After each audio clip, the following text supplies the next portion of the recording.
Koperasi dan UKM untuk bersama-sama tentunya mengikuti perayaan Maulid Nabi Muhammad Sallallahu Alaihi Wasallam. Salawat serta salam semoga tetap terlimpah curah kepada junjungan kita Nabi Bana Wahabiana Muhammad Sallallahu Alaihi Wasallam, kepada keluarganya, kepada sahabatnya, dan insya Allah kepada kita selaku umatnya. Hadirin yang dirahmati Allah Subhanahu wa Ta'ala, alhamdulillah di pagi hari ini tentunya perayaan dari Maulid Nabi Muhammad Sallallahu Alaihi Wasallam juga merupakan satu rangkaian dari perayaan hari ulang tahun Korpri yang ke-50 yang alhamdulillah tentunya dapat dilaksanakan secara berdampingan atau sejalan dengan perayaan Maulid Nabi Muhammad Sallallahu Alaihi Wasallam di pagi hari ini. Dan tentunya di pagi hari ini, agar seluruh rangkaian acara kita dapat dirahmati Allah serta diberkahi oleh Allah Subhanahu wa Ta'ala, kita akan mendengarkan terlebih dahulu pembacaan kalam ilahi oleh Ibu Hajah Saudah Budiman SPD yang nanti akan dilanjutkan dengan pembacaan sari tilawah oleh Ibu Pufun. Kami silakan.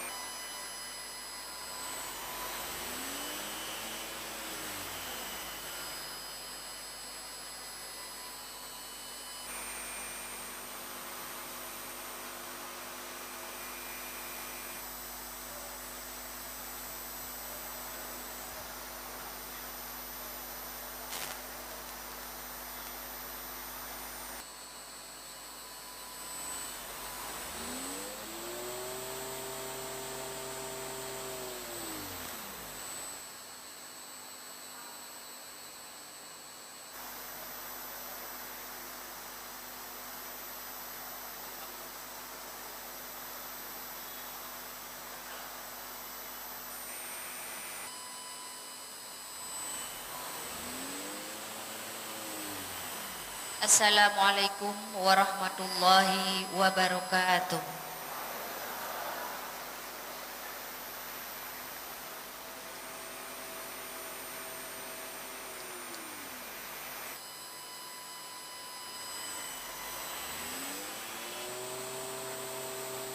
A'udzu billahi minasy syaithanir rajim.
وما كان لنفس أن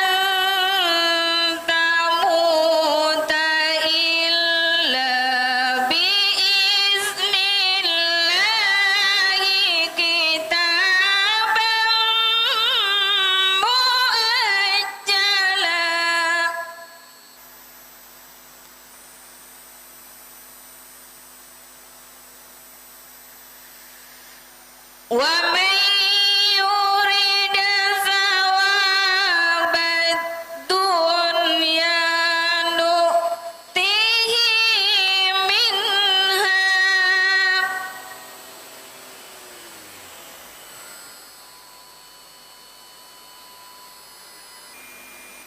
ومن يرد ثواب الآخرة نؤته منها وسنجزي الشاكرين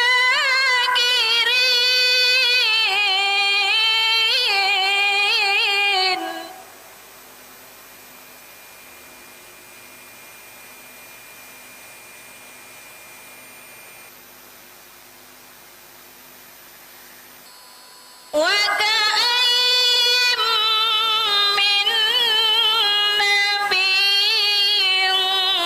قاتل معه ربيون كثير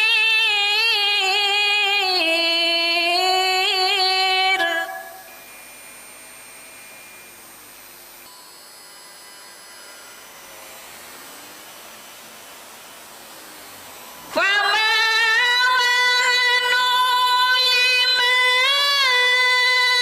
أصابهم في سبيل الله وما ضعفوا وما استكانوا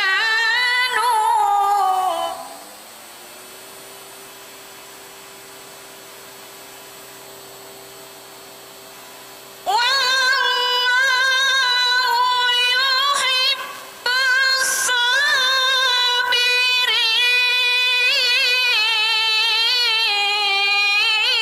الصابرين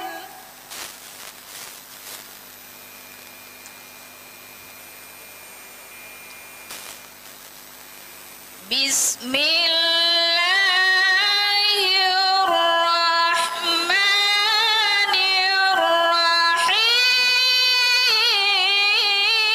الرحيم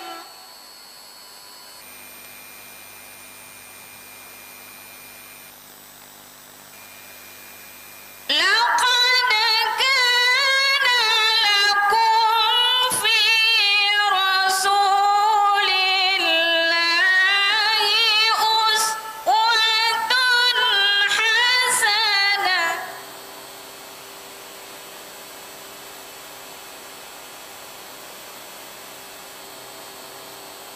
لمن كان يرجو الله واليوم الآخر وذكر الله كثيرا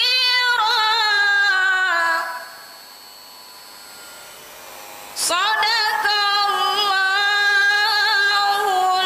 العظيم.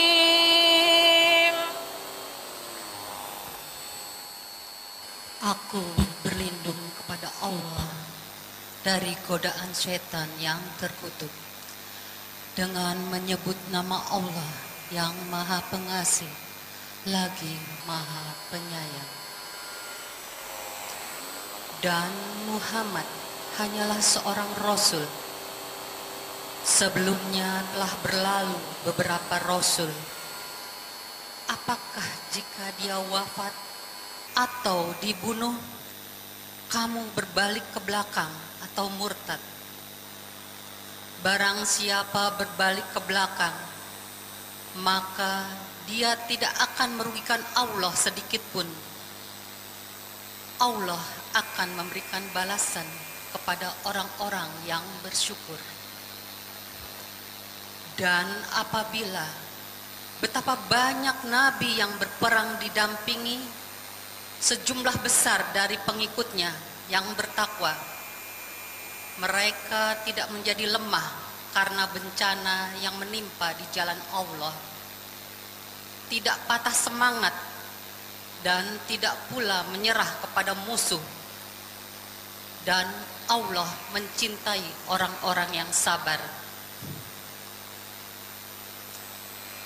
Sungguh telah ada pada diri Rasulullah suri tauladan yang baik bagimu, yaitu bagi orang-orang yang mengharapkan rahmat Allah dan kedatangan hari kiamat, dan banyak yang mengingat Allah.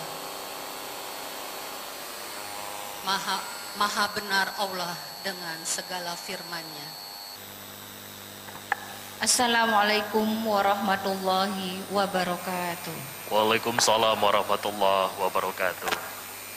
Alhamdulillahirrabbilalamin. Telah kita dengarkan bersama tentunya pembacaan kalamullah yang dilanjutkan dengan pembacaan sari tilawah di pagi hari ini. Semoga tentunya dengan diawalinya rangkaian acara kita di pagi hari ini dengan pembacaan ayat suci Al-Quran, ini bisa menjadi alasan untuk menjadi pembuka dari pintu keberkahan dan rahmat Allah Subhanahu wa Ta'ala kepada kita semua.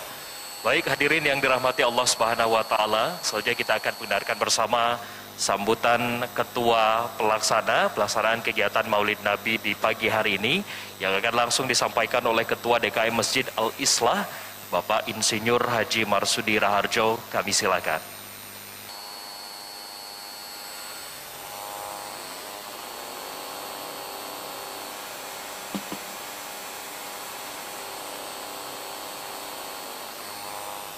Yang terhormat Menteri Koperasi dan UKM Bapak Teten Mas Duki, yang terhormat para pejabat eselon 1 dan 2 Kementerian Koperasi dan UKM, yang terhormat pengurus Korpri Kementerian Koperasi dan UKM, dan tentunya yang terhormat Ibu Dedeh Rosial atau Ibu Dedeh yang kita kenal, dan para karyawan Kawati dan undangan semua yang berbahagia. Assalamualaikum warahmatullahi wabarakatuh. Pertama-tama marilah kita panjatkan puji dan syukur kehadiran Allah Subhanahu wa Ta'ala atas kurnia dan rahmatnya sehingga kita semua bisa hadir pada acara yang luar biasa ini, karena dua kegiatan ulang tahun Korpri dan Mauludan kita dalam keadaan sehat hadir pada acara ini. Kedua, atas nama panitia penyelenggara kami mengucapkan terima kasih kepada Bapak Menteri dan Ibu Dedeh dan para undangan lainnya atas kehadiran Bapak, Ibu dan saudara sekalian, karena acara hari ini acara luar biasa. Mengapa kan saya katakan luar biasa? Dua acara besar sekaligus, Mauludan Nabi Muhammad dan ulang tahun Korpri yang ke-50. Bapak Menteri, Ibu Dedeh dan hadirin hadirat sekalian yang berbahagia. Tanda-tanda orang yang takwa adalah hormat terhadap kelahiran Rasulullah. Dan barang siapa yang mau merayakan kelahiran Rasulullah, insya Allah pada hari kiamat Rasulullah akan memberikan syafaat. Itu yang harus kita mengerti. Kemudian pada acara ini pula kita gabungkan dengan acara 50 tahun dari hari ulang tahun Korpri. Kita tahu Korpri bukan organisasi yang baru, sudah 50 tahun. Oleh karena itu kita harapkan ke depan Korpri ini memberikan gerakan lebih mantap dan lebih bermanfaat untuk pegawai. Contoh, dengan kondisi pandemi corona ini, diharapkan Korpri bisa mendisiplinkan para pegawai untuk membiasakan menggunakan prokes. Ini yang penting. Dan lain-lain yang bisa dilakukan oleh Korpri. Dan yang terakhir pada kesempatan ini pula, kami mengucapkan terima kasih pada para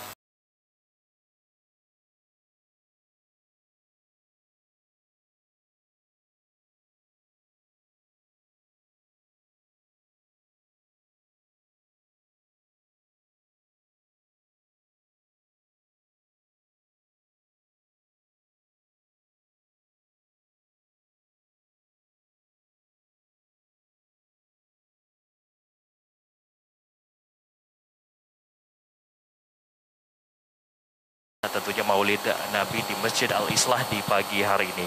Dan tentunya selanjutnya kita juga akan dengarkan bersama sambutan Menteri Koperasi dan UKM Republik Indonesia Bapak Teten Mas Duki, kami silakan.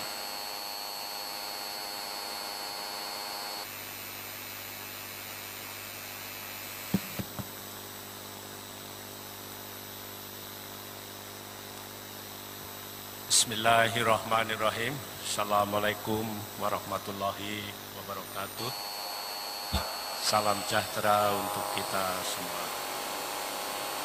Yang saya hormati dan kita cintai bersama Ustazah Mamah Dedeh yang sudah kita kenal, juga para jamaah Masjid Al-Islah yang saya hormati. Pertama-tama marilah kita panjatkan puji dan syukur kehadirat Allah Subhanahu wa taala, Tuhan yang Maha Esa, atas rahmat dan karunia-Nya kita semua dapat berkumpul di sini dalam keadaan sehat walafiat. Kemudian sholawat serta salam semoga senantiasa tercurah kepada junjungan kita Nabi besar Muhammad sallallahu alaihi wasallam. Hadirin yang berbahagia, bagaimana kita ketahui, bulan Rabiul Awal merupakan bulan bersejarah bagi umat Islam di seluruh dunia. Karena pada tanggal 12 Rabiul Awal lahir seorang nabi dan rasul terakhir, Muhammad sallallahu alaihi wasallam, yang diutus oleh Allah Subhanahu wa taala untuk membebaskan umat manusia dari penyembahan kepada Tuhan selain Allah, sekaligus memperbaiki akhlak manusia secara keseluruhan. Peristiwa Maulid bukan saja memiliki makna memorial kelahiran Rasulullah, melainkan juga memiliki makna kontekstual yang menjadi kekuatan untuk mendorong semangat umat Islam dalam berbenah dan memperbaiki diri, utamanya untuk mengukir prestasi dengan sikap berdisiplin, tangguh dan tidak mudah menyerah dalam keadaan apapun, baik pada masa kini maupun pada masa yang akan datang yang lebih berat tentu dari saat ini. Oleh karena itu, melalui peringatan Maulid Nabi Muhammad SAW 1443 Hijriah ini, mari kita jadikan momentum untuk memperkokoh akidah umat serta meningkatkan kualitas keimanan kita, khususnya bagi SDM aparatur negara sipil. Ya. Bapak Ibu yang saya cintai, ada banyak hikmah dapat kita petik dari peringatan peristiwa Maulid Nabi ini. Antara lain, melalui peringatan Maulid Nabi Muhammad SAW diharapkan dapat memotivasi umat Islam dalam melaksanakan ajaran agama sehingga mampu mengaktualisasikan nilai-nilai agama dalam kehidupan sehari-hari maupun juga di lingkungan tempat kita kerja.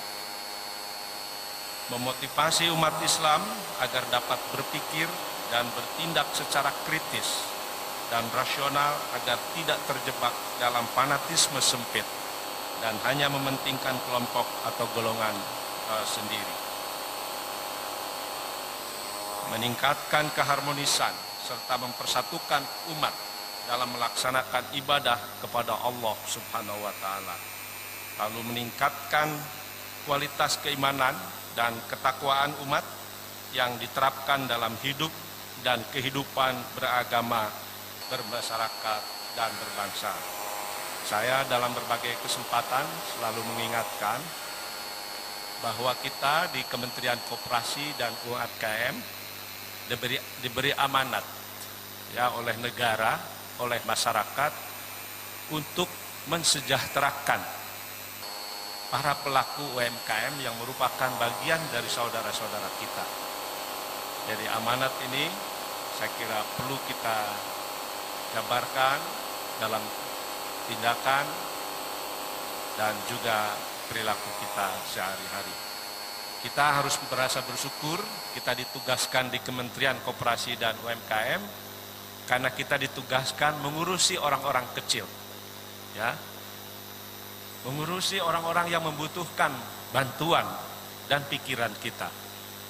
Karena itu mari kita terus bersemangat untuk memajukan ekonomi rakyat yang sekarang ada di tangan kita. Saya selalu mengingatkan ini Mama Dede, bahwa di Kementerian Koperasi itu mengurusi sekitar 60% ekonomi nasional. Dan ini ekonomi rakyat. Jadi saya selalu mengingatkan mereka bahwa pekerjaan kita adalah ibadah. Ya, karena ibadah yang sebaik-baiknya adalah yang bisa mensejahterakan kepentingan masyarakat kecil. Saya ingin sekali mendengarkan curahan rohania dari Mamah Dede, tapi mohon maaf, saya hari ini padat sekali. Jadi sekali lagi saya mengucapkan terima kasih sebesar-besarnya untuk Mamah Dede sudah sumping ke kantor abdi di Kementerian Koperasi. Mudah-mudahan dengan kehadiran Mamah Dede perayaan Maulid Nabi menjadi lebih sempurna. Wassalamualaikum warahmatullahi wabarakatuh. Waalaikumsalam warahmatullahi wabarakatuh. Terima kasih kami aturkan kepada Bapak Menteri yang telah bersedia tentunya tadi menyampaikan sambutan dalam perayaan rangkaian acara Maulid Nabi di Masjid Al-Islah Kementerian Koperasi dan UKM Republik Indonesia. Baiklah hadirin yang berbahagia, tentunya kita hampir berada di acara yang sudah kita tunggu-tunggu, yakni perayaan rangkaian atau pembacaan sholawat Nabi kepada Nabi besar Muhammad Sallallahu Alaihi Wasallam di kesempatan pagi hari ini. Baik, kita masih menyaksikan terlebih dahulu tentunya. Alhamdulillah di kesempatan pagi hari ini seluruh teman-teman dari tiap perwakilan unit kerja di Kementerian Koperasi dan UKM Republik Indonesia dapat hadir dan juga turut serta tentunya merayakan tentunya perayaan Maulid Nabi di kesempatan pagi hari ini. Tentunya kita akan segera di kesempatan pagi hari ini nanti membacakan sholawat atau Maulid Nabi Muhammad Sallallahu Alaihi Wasallam, tentunya sebagai bentuk kecintaan, kerinduan dan kekaguman kita kepada sosok baginda Rasul. Namun tentunya di kesempatan pagi hari ini nanti kami juga memohon kesediaan jamaah, kesediaan seluruh teman-teman yang hadir di Masjid Al-Islah untuk turut serta tentunya mendoakan rekan-rekan kita yang sedang berjuang, tentunya rekan-rekan dari kontingen Kementerian Koperasi dan UKM yang sedang berjuang dalam lomba MTQ di Kendari. Semoga tentunya rekan-rekan yang sedang berjuang di Kendari sana mewakili institusi Kementerian Koperasi dan UKM dapat membawa hasil yang baik, bahkan dapat menjadi juara dalam pelaksanaan MTQ di Kendari. Baik hadirin yang dirahmati Allah Subhanahu wa taala, kita akan langsung tentunya membacakan sholawat kepada baginda Rasul Sallallahu Alaihi Wasallam, di mana tentunya seluruhnya akan langsung dipimpin oleh rekan-rekan dari tim Marawih Masjid Al-Falah dari Pondok Cibubur.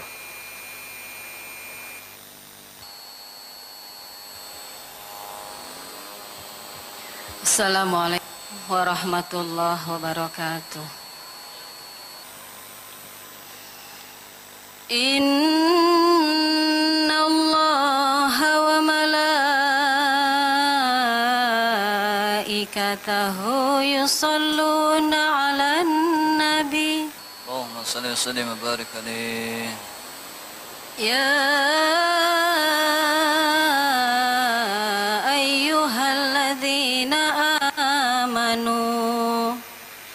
sallu alaihi wa sallimu taslima. Allahumma salli wa sallim wa barik alaihi.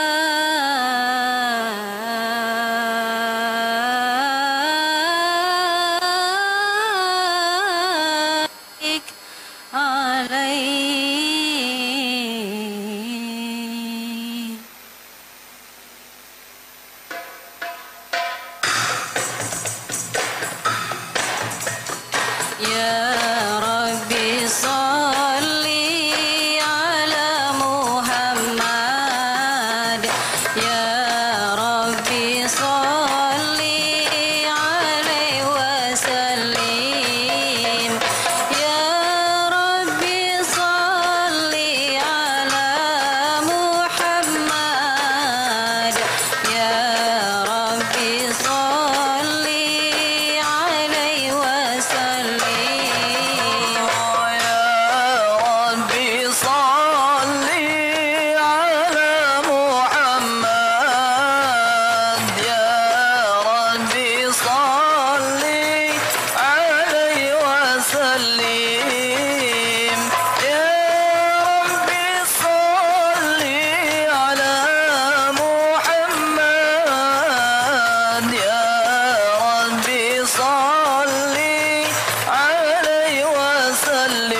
الشيطان الرجيم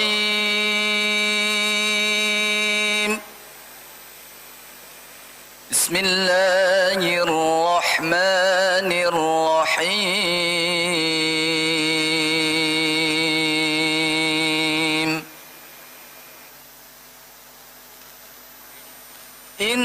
إنا فتحنا لك فتحا مبينا ليغفر لك الله ما تقدم من ذنبك وما تأخر ويتم نعمته عليك ويهديك صراطا مستقيما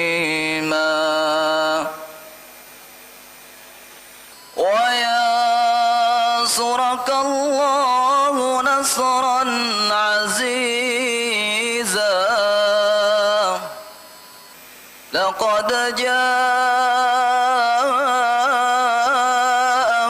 رسول من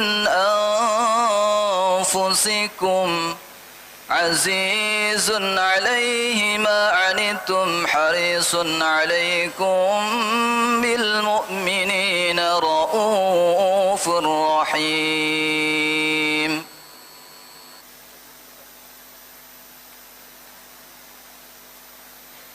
فإن تولوا فقل حسبي الله لا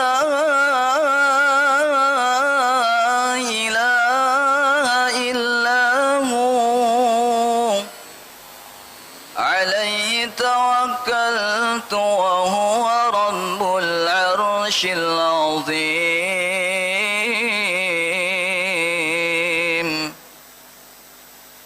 إن الله وملائكته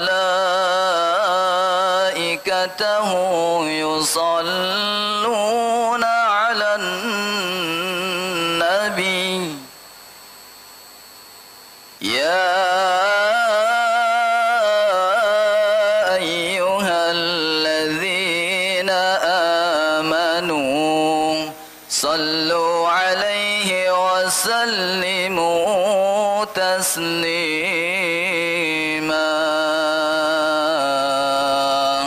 اللهم صل وسلم وبارك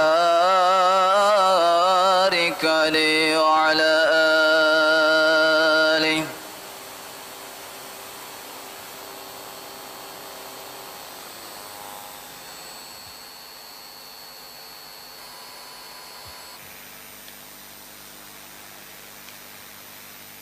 Ya, baik, alhamdulillahirabbil alamin. Kali telah kita tentunya pembacaan sholawat Nabi oleh kita semua kepada baginda Rasulullah Shallallahu Alaihi Wasallam.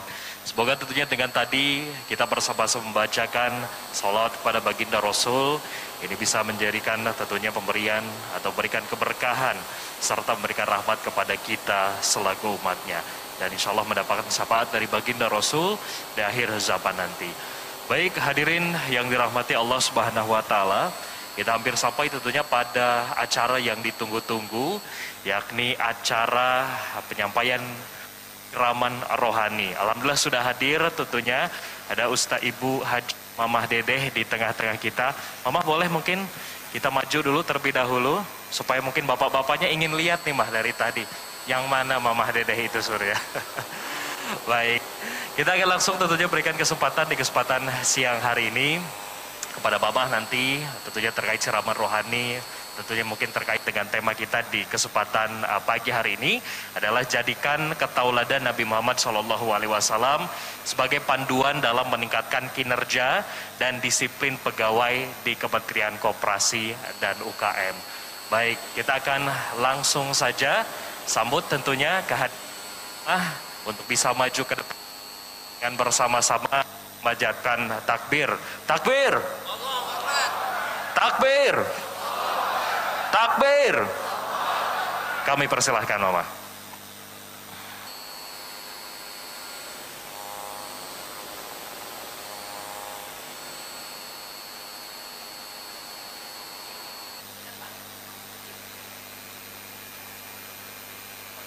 Ya, bukan nggak pakai kursi. Kiparnya kurang depan. Oh, iya. Nah, ngadep ke saya jangan menghadap. Jangan kejauhan. Nah. Halo, halo. Cip, hatur nuhun. Sorry. Ini saya yang pertama minta maaf. Kenapa saya minta kursi? Usia saya sudah 72 tahun. Berdiri keramaan, tuurna ngadeg-deg. Jadi punten saya minta kursi. Pertama, udah minta kursi muter. Mana tuh anaknya? Dibawain kursi itu tinggi, kaki saya nggak gantung. Sakit lagi kaki saya tolak. Diganti itu, kagak muter, saya tolak, tidak sesuai permintaan. Sakali deh punten, bukannya cerewet, bukan bawel, kebutuhan saya. Bismillahirrahmanirrahim. Assalamualaikum warahmatullahi wabarakatuh. Alhamdulillahi dzikrihi tatmainul qulub wa bi fadlihi tughfaru dzunub. Asyhadu an la ilaha illallah al khaliqul ma'bud wa asyhadu anna muhammadar rasulullah shariful maud. Wassalawatullahi wassalamuhu ala sayyidina Muhammadin wa ala alihi wa ashabihi wa ahli taqwa wa ma'rifatihi wa man tabi'ahum bi ihsanin ila yaumiddin. Faqala Allah Qur'anil Karim, laqad kana lakum fi rasulillahi uswatun hasanah. Wa qala Rasulullah sallallahu alaihi wasallam, innama buistu liutammima makarimal akhlaq. Shadaqallahu adzim wa shadaqar rasulun nabil karim. Yang saya hormati Bapak Menteri Koperasi dan UKM, Bapak Teten Mas Duki yang baru meninggalkan masjid ini. Yang saya hormati Bapak Ketua DKM Masjid Al-Islah Kemenkop, Bapak Insinyur Haji Marsudi Raharjo. Semoga Anda selalu Raharjo. Yang saya hormati para pejabat eselon 1, 2 dari Kemenkop dan UKM. Yang saya hormati para karyawan, karyawati. Yang saya cintai cucu-cucu saya nih, udah salawatan suaranya enak. Ada bapak-bapak juga, bapak-bapak, iya teh cucu-cucu saya. Bapak-bapak, sekirain anak-anak, tadi saya lihat ada anak yang muda. Baik Bapak Ibu hadirin sekalian, pertama-tama mari kita panjatkan puji dan syukur kita kehadirat Allah Subhanahu wa taala yang telah memberikan nikmatnya buat kita semua. Terutama nikmat iman, nikmat Islam, nikmat sehat walafiat, nikmat diberikannya umur yang panjang buat kita semua. Alhamdulillah pada kesempatan siang hari ini kita semua hadir di Masjid Al-Islah dalam rangka peringatan Maulid Nabi besar Muhammad SAW dengan tema jadikan ketauladan Nabi Muhammad SAW sebagai panduan dalam meningkatkan kinerja dan disiplin pegawai Kementerian Koperasi dan UKM. Hadirin, di dalam sebuah hadis Nabi besar kita Muhammad sallallahu alaihi wasallam bersabda, siapa yang hadir di pengajian seperti yang kita kerjakan saat ini, niatnya ikhlas karena Allah, maka kita semua dipayungi oleh sayap-sayapnya malaikat. Amin. Di mana malaikat yang sayapnya memayungi kita semua bermohon kepada Allah Subhanahu wa taala agar semua dosa yang kita lakukan diampuni oleh Allah. Bahkan dalam hadis lain Rasul bersabda, siapa yang hadir di pengajian seperti yang kita kerjakan saat ini, niatnya ikhlas karena Allah, lamanya 1 jam, maka akan dibalas oleh Allah Subhanahu wa taala, nilai pahalanya sama seperti orang yang mengerjakan sholat sunat sebanyak 1000 rakaat. Pernahkah abang none encang-encingnya babeh anda semua semayang sunat 1000 rakaat? Tahajud berapa rakaat? Masya Allah, luar biasa pahala yang Allah berikan. Hadirin sekalian, tema kita tentang bekerja.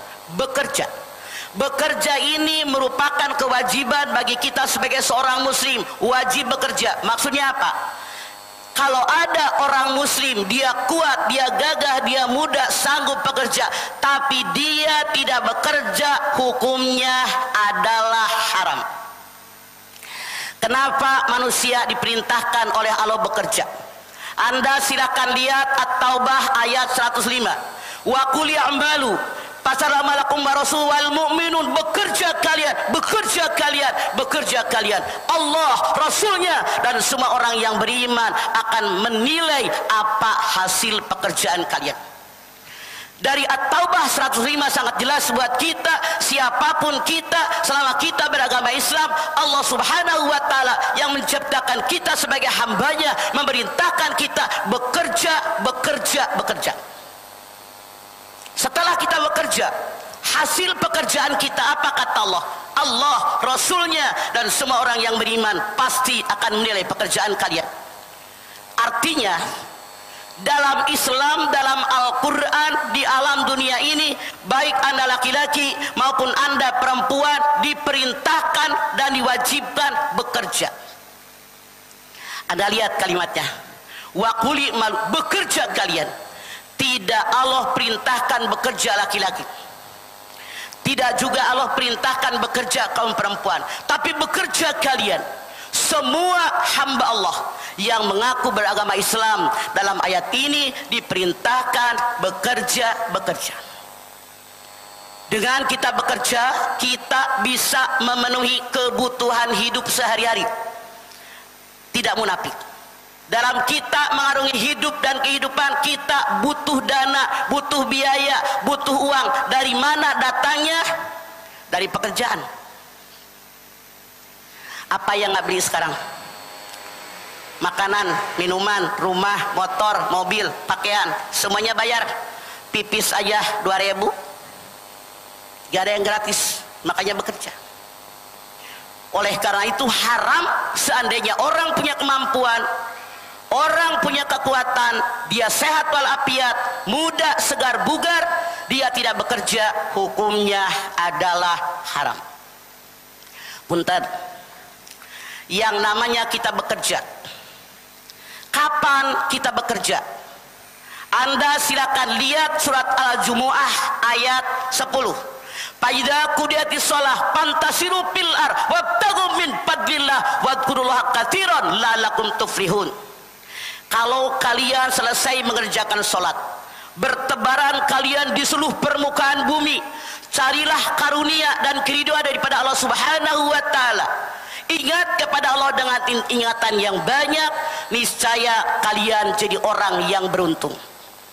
Kata Allah, di dalam ayat ini kita oleh Allah diperintahkan kalau datang waktunya sholat. Selesai kita mengerjakan sholat, kata Allah tidak boleh tinggal diam aja. Hayu ngewirid berjam-jam salah. Bertebaran kalian di muka bumi, bertebaran, silahkan. Buat apa?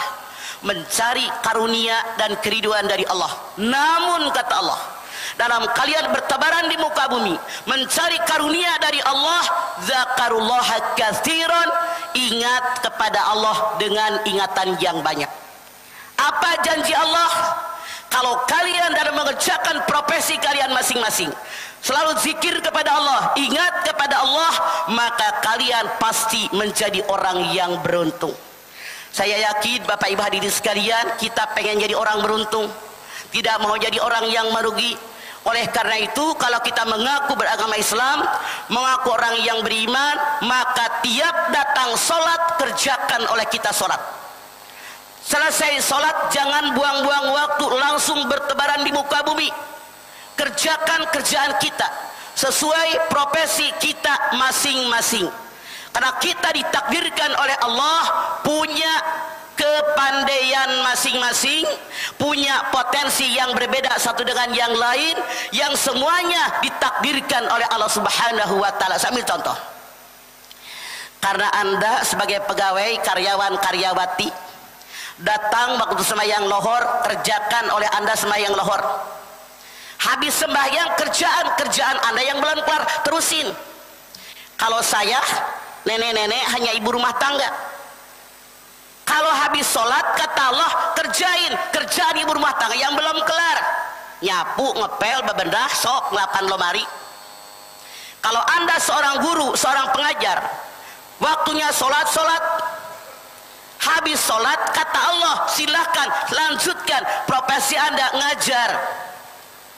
Kalau Anda seorang pedagang, sholat, habis sholat silakan lanjutkan dagang Anda.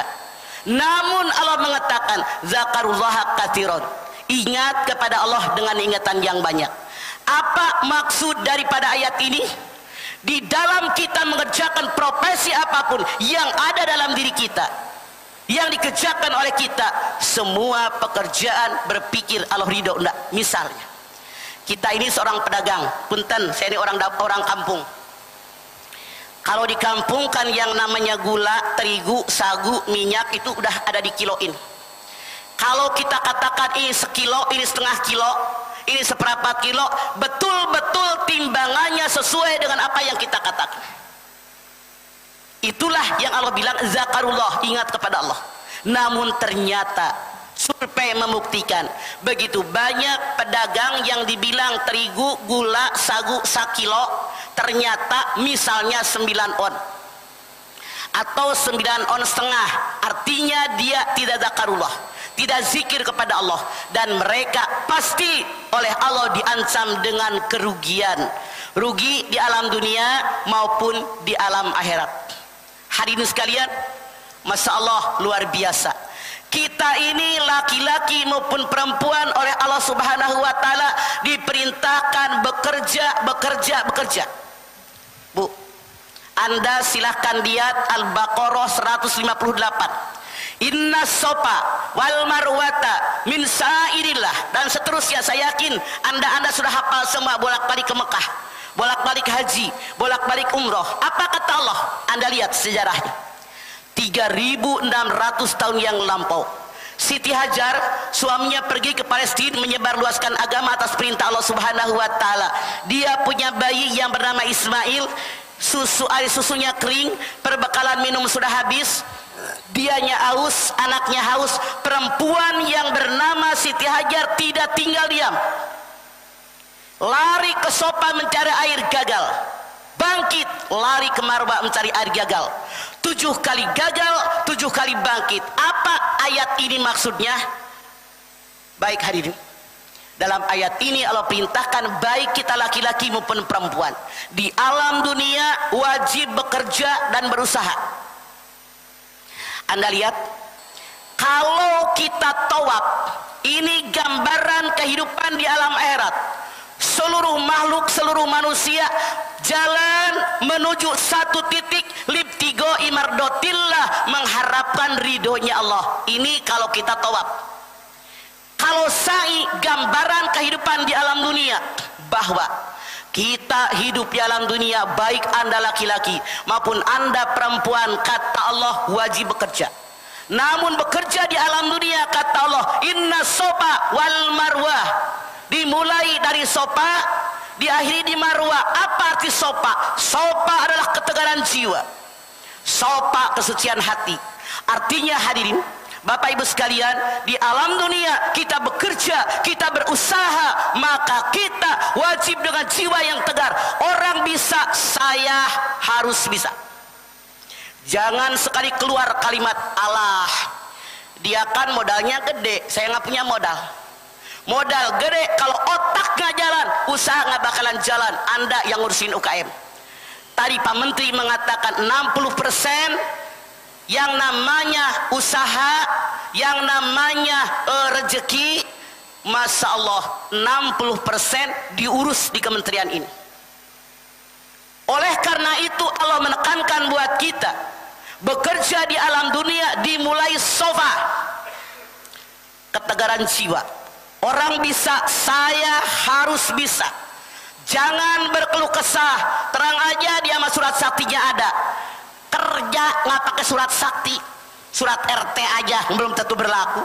Yang penting otak kita jalan. Kenapa otak? Anda silahkan lihat Ali Imran 191. Rabbana ma khalaqta hadza batila, yang Allah ciptakan nggak sia-sia. Kita perhatikan. Binatang jalannya merangkang, kepala tempat otak, kemaluan tempat nafsu rata. Manusia tegak berdiri, kepala tempat otak, kemaluan tempat nafsu. Tinggian mana? Artinya kata Allah, kalau kalian merasa manusia, setiap langkah dan kesempatan pergunakan otak kalian, akan sehat kalian, bukan nafsu kalian. Tuh ayatnya. Diperintahkan kerja oleh Allah. Sopa, ketegaran jiwa. Orang bisa, saya harus bisa. Sama-sama manusia, sama-sama hamba Allah. Apalagi orang kita sama-sama makan nasi sama sambal. Naon deui. Sopa. Sopa itu artinya kesucian hati. Bekerja, berusaha di alam dunia harus dengan hati yang suci. Saya bekerja di sini hanya karena Allah, bukan karena orang lain. Nggak ada urusan orang mau ngomong apa, emang gue pikirin. Yang penting Allah ridho dengan pekerjaan saya. Yang penting kerjaan yang saya lakukan halalan thayyibah. Kenapa? Anda silakan lihat Al-Baqarah 168. Ya ayuhan nas kulu mimma fil ardi halalan thayyiba wa la tattabi'u khutuwatis syaitan innahu lakum aduwwum mubin.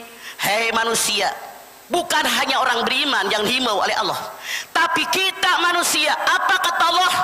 Hai manusia, makanlah semua yang ada di muka bumi. Syaratnya halalan thayyibah. Halalan thayyibah secara hukum, halalan thayyibah cara memperolehnya, thayyib hasilnya. Ini alhamdulillah Anda punya menteri sebaik Pak Teten. Sejujur Pak Teten, bukan saya muji karena sama-sama orang Sunda, bukan soal karena suku. Kalau kita fanatik suku, kemasukan setan ada di pintu belakang, di pintu yang ke-8. Jujur saya katakan, Pak Teten itu orang yang sangat baik, lemah lembut. Dia jujur, bisa ngayomin anak buahnya. Anda bersyukur dipimpin oleh beliau. Insya Allah apa yang Allah perintahkan dalam ayat ini, yang kita makan hanya halalan thayyibah secara hukum. Halalan thayyibah cara memperolehnya, thayyib hasilnya. Hadirin, daging sapi halal apa haram? Kalau boleh nyolong, dang minum nenek basin dadang. Baik dah minum. Itu yang saya.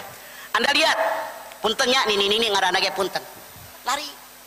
Jadi ini dia endang, pakai baju berem, puntennya kan.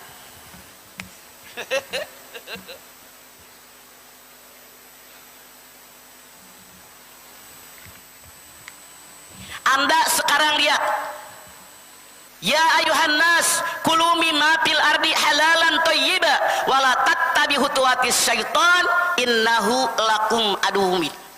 Hai manusia, makan semua yang di muka bumi. Kata Allah, semua yang Allah ciptakan yang di muka bumi diperuntukkan buat kita yang namanya manusia, diperuntukkan buat kita semuanya. Syaratnya halalan thayyibah. Sekarang daging kambing halal apa haram? Kalau orang darah tinggi makan daging kambing thayyib nggak? Es krim, es mambo, es segala halal apa haram? Kalau orang bengek, orang asma makan es krim, baik nggak? Ini yang salah. Makanya kata Allah, syaratnya halalan thayyibah secara hukum, halalan thayyibah cara memperolehnya, thayyib hasilnya. Kalau tidak halalan thayyibah secara hukum, apa kata Allah? Wala tattabi'u khutuwatis syaitan innahu lakum aduwwum mubin. Jangan kalian ngikut langkah setan. Setan musuh yang sangat nyata buat kalian. Hati-hati. Pengen dapat jabatan. Dulu ketika masih mahasiswa demo, ganyang koruptor dan seterusnya, masukkan ke penjara banyak di zaman anda masih mahasiswa ikut demo. Ternyata kalau seandainya ditakdirkan menjadi seorang pejabat, survei membuktikan tidak sedikit, nggak semuanya loh, yang korupsinya lebih jahat daripada orang yang dia demo. Kenapa ayat ini berlaku? Wala tattabi'u khutuwatis syaitan innahu lakum aduwwum mubin. Mereka ini kemasukan setan. Hati-hati. Sekarang yang namanya berusaha di alam dunia, kata Allah inna sofa wal marwa, dimulai dari sofa biahi di marwa. Apa arti marwa? Mensyukuri nikmat Allah. Alhamdulillah, ini rezeki saya. Nikmat itu sangat banyak hadirin. Anda silakan lihat Ibrahim 34. Wa in ta'uddu nikmatallahi la tusuha innal insana ladzalumun kafar. Ibrahim 34. Sesungguhnya nikmat Allah sangat banyak. Kalau kalian menghitung nikmat Allah, nggak bakal kalian bisa menghitungnya. Namun nikmat yang banyak, bagaimana manusia? Manusia itu kata Allah zolim dan kufur dengan nikmat. Belum kerja, pengen kerja. Udah kerja, dapat gaji, kok nggak sesuai ya? Kerjaannya capek, mana lembur, cuma segini. Zolim, kufur nikmat. Makanya kita wajib bersyukur dengan nikmat yang Allah berikan kepada kita. Kalau kita bersyukur bukan kebutuhan orang, tapi kata Allah kembali kepada diri kita. Silahkan Anda lihat surat Luqman ayat 12. Wa man sakara fa innama yaskuru li nafsihi wa man kafara fa innallaha ghaniyyun hamid. Siapa yang bersyukur kepada Allah, syukur kembali buat dirinya sendiri. Siapa yang kufur, Allah tidak butuh dengan kufur kalian, tidak butuh dengan syukur kalian. Allah Maha Kaya, Maha Terpuji. Itu tantangan dari Allah. Makanya dapat nikmat, dengan dapat pekerjaan, dengan dapat penghasilan, kata Allah bersyukur. Tidak semua orang dibuka hatinya untuk bekerja. Masya Allah, kalau orang tadi bersyukur, kata Allah, syukur itu kembali kepada dirinya. Tapi kalau ada orang kufur menyembunyikan nikmat, Allah tidak butuh syukur kalian, karena Allah Maha Kaya, Maha Terpuji. Tuh, makanya marwah, mensyukuri nikmat. Bagaimana janji Allah bagi orang yang banyak bersyukur? Anda silakan lihat Ibrahim ayat 7. Wa itta'adzana rabbukum syakartum lazidannakum wa la in kafartum inna adzabi lasyadid. Allah telah mengumumkan. Apa diumumkan oleh Allah?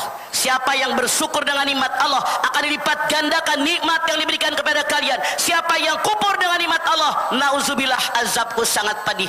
Apa yang namanya syukur? Syukur adalah menampakkan nikmat ke permukaan. Contoh, badan sehat, rajin ibadah, rajin tahajud, rajin duha, kerja giat. Ini syukur.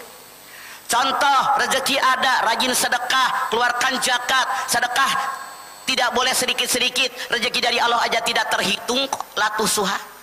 Ini syukur. Contoh, kalau saya mama di kampung, badan sehat, diajakin ngaji, hayu ngaji, ini syukur.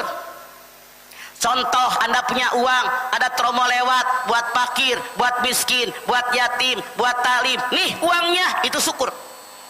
Apa janji Allah buat orang yang selalu bersyukur? La azidannakum, aku lipat gandakan nikmat yang diberikan kepada kalian. Walain kafatum inna adzabi lasyadid. Siapa yang kufur dengan nikmat Allah, azabku sangat pedih. Apa yang namanya kufur? Kufur itu menyembunyikan nikmat.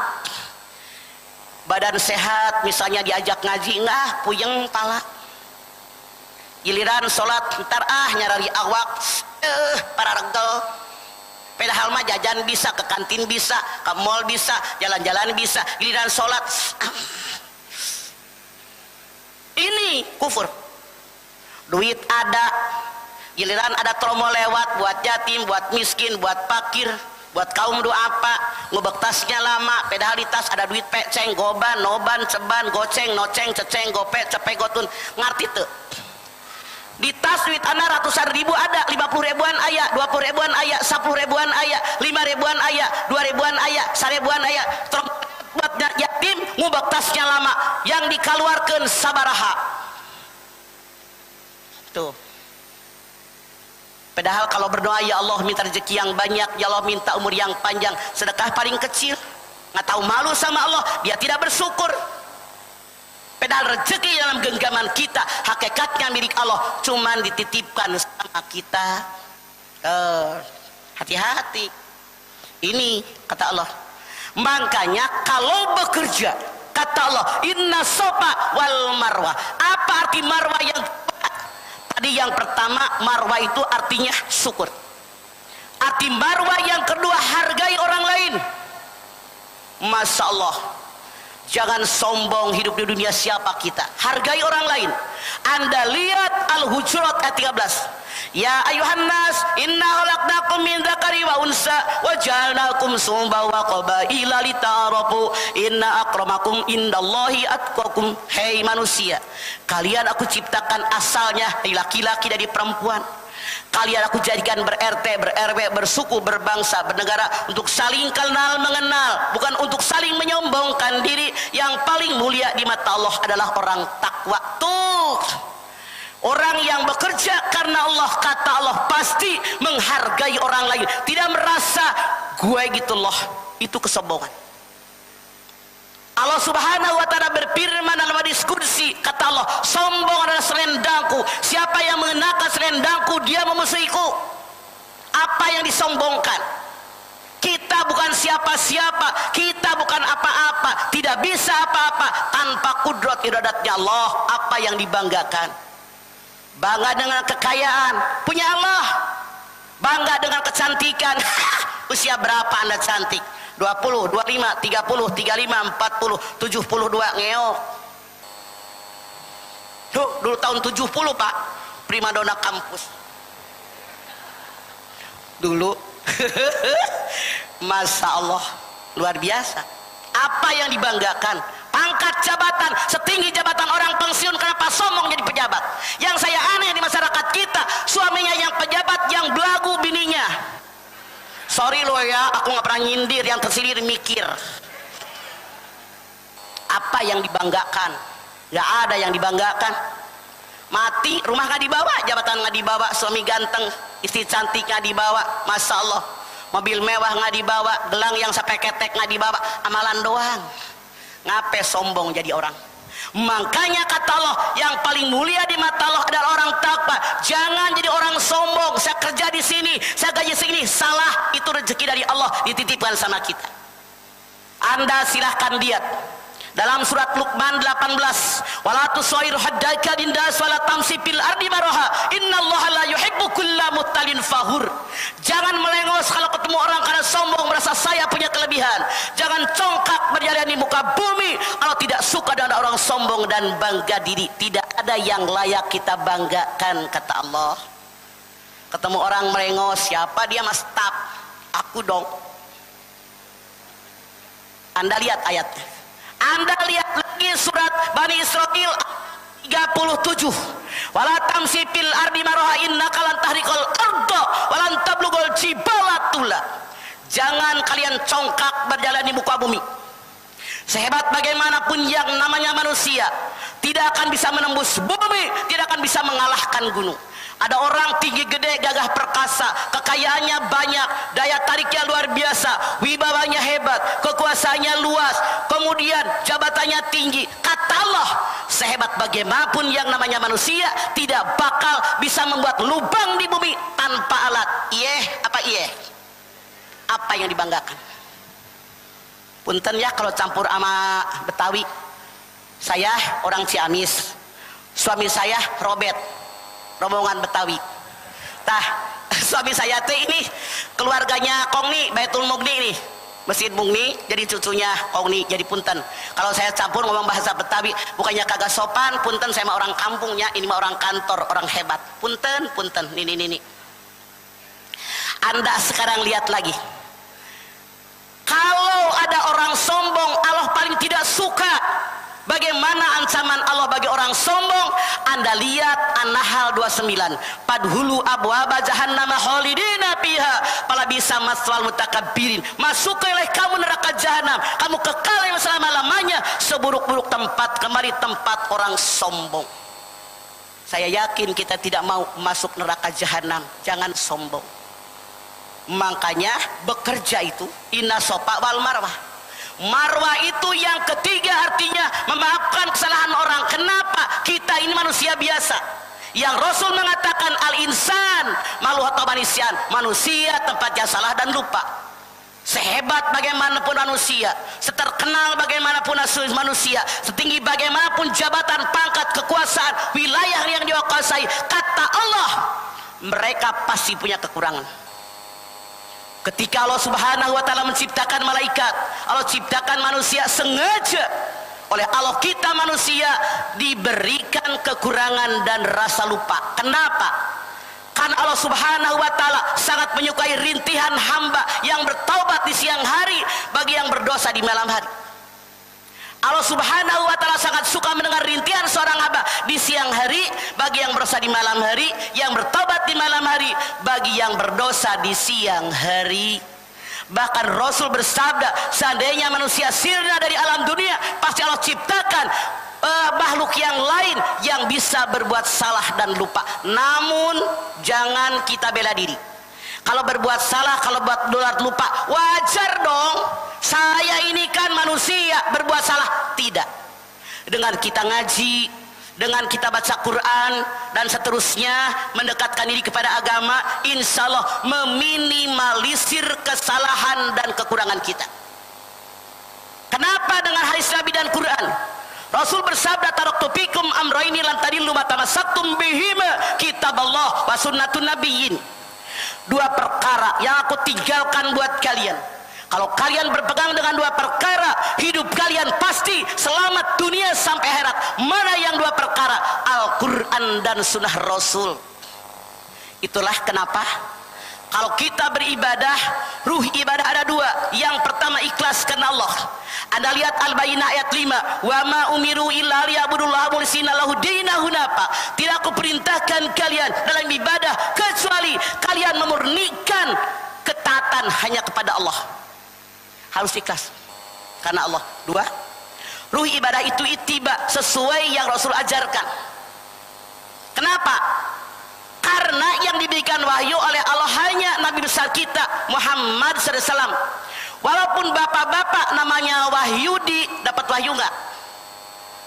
Walaupun istrinya namanya Wahyuni, nggak dapat wahyu. Yang dapat wahyu Rasulullah SAW menyampaikannya kepada kita. Makanya sekarang kita bikin peringatan Maulid. Beliau yang memberikan kepada kita syariat agama. Ini Quran, ini hadis. Coba sholat aja sampai Rasul mengatakan, sallu kama ra'aitumuni usolli. Sholatlah kalian sebagaimana kalian lihat bagaimana aku sholat. Makanya tadi kita bersalawatan. Kenapa? Salawat ini yang pertama tanda terima kasih. Beliau menyampaikan syariat agama kita. Kemudian yang kedua, yang namanya manfaat hikmah, tujuan daripada salawat tiada lain bahwa kita ini meminta syafaat beliau. Apalagi hikmahnya bahwa kita cinta beliau. Man habba sayyan aktsara min dzikri, siapa yang mencintai sesuatu banyak menyebut namanya. Bukankah dulu waktu bapak-bapak, ibu-ibu mungkin usia 20-an ada lagu begini, aku mau makan, ingat kamu. Aku mau tidur, ingat kamu. Semua ikat kamu. Begitu pula kalau kita mengaku kita cinta kepada Nabi besar kita Muhammad SAW, dimanapun kita banyak bersalawat. Luar biasa. Rasul bersabda, siapa yang bersalawat pagi hari 10 kali, siang 10 kali, sore 10 kali dengan niat ikhlas karena Allah, aku berikan syafaat di yaumil akhir. Insyaallah kita yang hadir di Masjid Al-Islah ini mendapatkan syafaat beliau, Nabi besar kita Muhammad sallallahu alaihi wasallam. Jadi arti marwah yang ketiga, memaafkan orang. Apa maksudnya? Kalau saat ini saya tersinggung oleh orang lain, maafkan dia agar kalau orang lain tersinggung oleh saya, orang lain pun memaafkan saya. Tuh baknya ke situ. Jadi kita wajib berusaha mengendalikan hawa nafsu. Anda silakan lihat di dalam Ali Imran 134, alladzina yunfikuna fis-sarra'i wad-dharra wal kadhibina al-ghaid wal 'afina 'anil nas wallahu yuhibbul muhsinin. Tanda orang bertakwa, bersedekah dalam keadaan lapang maupun sempit, mengendalikan hawa nafsu, memaafkan kesalahan orang, berbuat baik kepada orang yang sudah dimaafkan. Ini arti sopa dan marwah, bahwa di alam dunia kata Allah, baik laki-laki maupun perempuan wajib bekerja. Contoh, Nabi besar kita Muhammad SAW, lihat dalam sejarah. Beliau usia 9 tahun, kakeknya seorang gubernur Mekah yang bernama Abdul Muthalib meninggal dunia. Kita tahu dalam sejarah Beliau dirawat oleh pamannya yang bernama Abu Thalib. Padahal Abdul Muthalib punya anak laki-laki doang 10 orang. Di sini sepertinya kok bisa? Kenapa? Karena kebanyakan anak Abdul Muthalib orang-orang kaya, orang-orang hebat, penguasa, pejabat. Tapi kenapa Muhammad yang usia 9 tahun dirawat oleh pamannya yang maaf secara ekonomi kekurangan? Ini pelajaran yang Allah berikan kepada kita. Kalau kita punya anak, kalau kita punya cucu, jangan diulur dengan harta, diulur dengan kekuasaan kita, dimanjakan segala keinginannya. Jadi kita mendidik anak, kata Allah, seperti main layangan, ditarik ulur. Nabi Muhammad tinggal dengan kakeknya, seorang gubernur Mekah yang kaya raya, yang dihormati semua manusia di Mekah, kemana-mana dibawa-bawa, hidup dengan kemewahan. Usia 9 tahun pindah kepada pamannya yang secara ekonomi tidak mampu. Saking tidak mampunya, beliau bekerja mencari nafkah dengan cara menggembalakan kambing tetangga paman Abu Thalib. Anda bayangkan, 9 tahun loh. Kalau di kita mah barangkali anak kelas 3. Dia ikut cari uang, menggembalakan kambing tetangga paman Abu Thalib. Lihat dalam sejarah, sedang bekerja, capek, kelelahan, kehausan di tengah padang pasir yang terik. Beliau tidak bawa makanan karena kerja sama orang. Beliau ambil kerikil panas di padang pasir, dibungkus pakai kantong, diikatkan di perutnya, mengganjal rasa lapar. Nih, Nabi besar kita Muhammad sedang mengajarkan kepada umatnya, jangan kita memanjakan perut. Karena kalau kekenyangan bobo, kapan mau tahajudnya? Ini yang Rasul benci. Apa kata beliau? Jadi umat Islam jangan siang kayak singa, malam seperti. Maksud hadis ini, kalau siang kayak singa ada proyek, proyek, wah ditangkap di mana-mana kayak singa, diambil. Karena siang terlalu capek, terlalu lelah, malam kayak bangke, kayak mayit, bobo, ngorok, tidak tahajud. Ini yang dibenci oleh Allah dan Rasulnya. Kalau kita mencontoh bagaimana beliau bekerja, seimbangkan hidup kita antara bekerja di siang hari, ibadah di malam hari. Rasul bersabda, jadikan ketawakalan kita seperti tawakalnya seekor burung. Burung itu kalau pagi hari keluar rumahnya, keluar sarangnya dengan perut yang kosong, sore hari keluar dari ngider-ngider kembali ke sarangnya, perutnya kenyang. Artinya apa? Hadis ini mengajarkan kepada kita, cari dunia jangan lama-lama, cukup pagi sampai sore.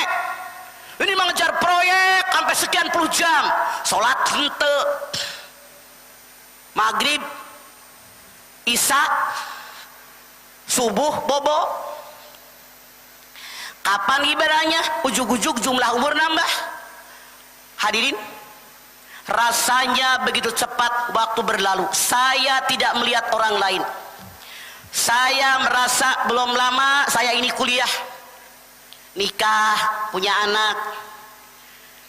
Kok cucu saya udah pada kuliah? Lihat usia saya udah masuk 72.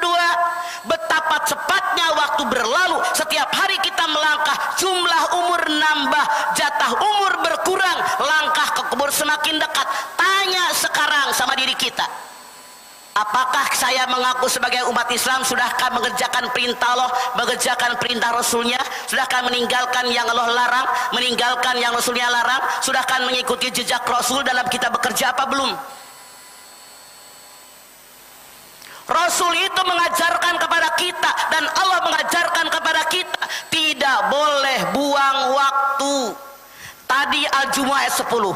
Faida qudiyati shalah fantasiru fil arwab tagu min fadlillah wadhkurullaha katsiran la'allakum tuflihun. Kalau kalian selesai mengerjakan salat, bertebaran di muka bumi, cari karunia keridhaan daripada Allah. Zikir dengan zikir yang banyak, niscaya kalian jadi orang beruntung. Nggak ada waktu terluang, habis salat bekerja. Bukan ngobrol, ngadongeng, leha-leha, ngarokok. Wah,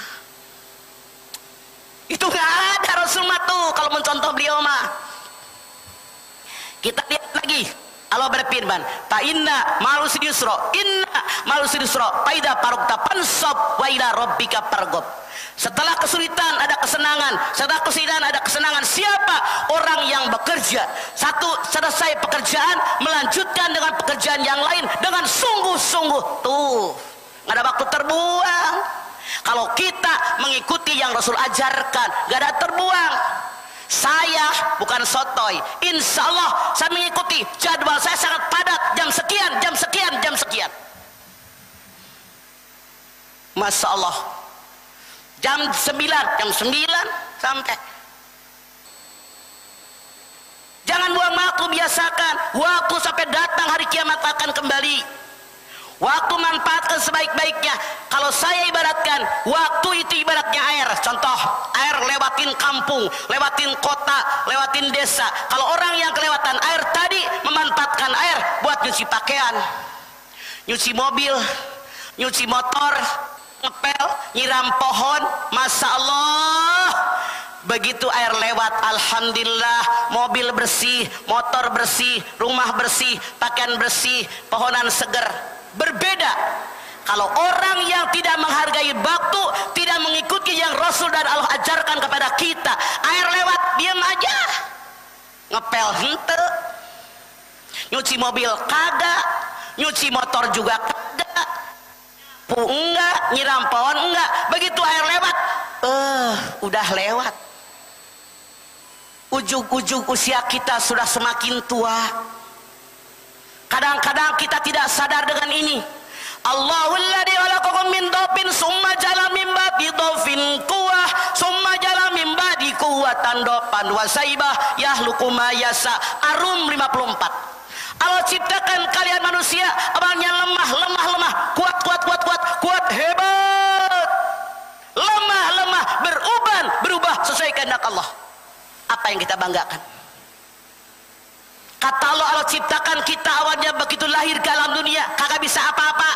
Orang Tanah Abang bilang kalau seandainya mbaknya nggak ngurusin hidup aja kagak, sok bisa apa bayi?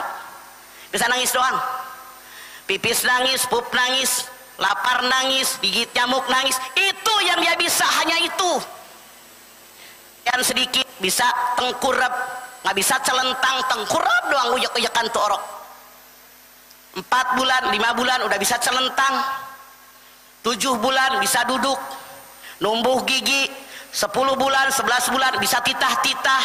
Setahun setengah bisa jalan. 2 tahun setengah bisa lari. Berkembang menjadi manusia dewasa.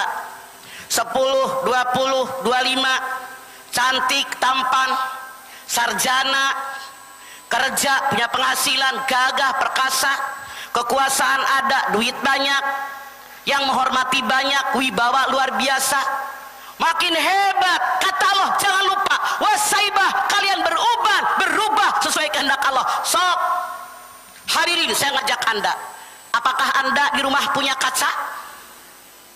Pernahkah anda berkaca? Sekarang kita pura-pura ngaca.